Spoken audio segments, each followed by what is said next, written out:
A whistleblower is anybody who discloses information in the public interest. I thought I was doing the right thing, and I thought I was doing my job. Whistleblowers, in many ways, are elected by circumstance.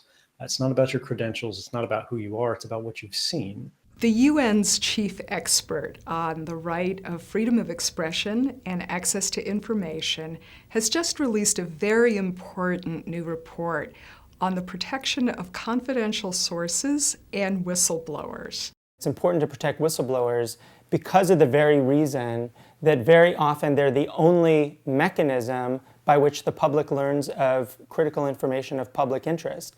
Whistleblowing is really catching our attention these days because of prominent cases like Ed Snowden, Chelsea Manning, or Caesar, the Syrian government photographer. These are people who draw our attention to serious problems that are being cloaked in secrecy. A lot of people say, including a lot of politically powerful people, say that internal channels are enough.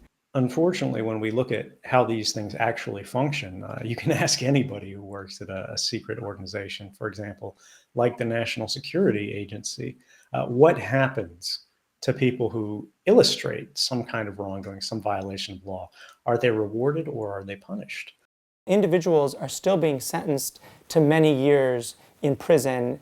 They are being forced out of their jobs. They're facing all sorts of penalties. And those disproportionate penalties actually undermine the access to information. Catherine Bolkovac was subcontracted through the UN system to be a trainer for UN police in Bosnia. She discovered that some of these police were actually sex trafficking. I had initially gone to my employers through DynCorp and through the United Nations International Police Task Force, through the United Nations itself, all the way up the ladder, through their Internal Affairs Office, which was practically non-existent. And it really was not until after I was terminated by this corporation with the backing of the United Nations that I was advised to go to the press, because that really was the only way to bring out what was happening at that time. It's important for us to remember that someone who's a whistleblower today might have been an anonymous confidential source for a journalist, and might in the future become an important witness at a war crimes trial or a truth commission. Protecting these people from retaliation is important. I'm quite sure that I've been turned down for various positions throughout the years because of my whistleblowing. So that really does kind of stymie your career and put a real damper on what you do with the rest of your life once you come forward with this. A whistleblower has to almost be comfortable with the idea of becoming a martyr, because the probability of retaliation is so certain.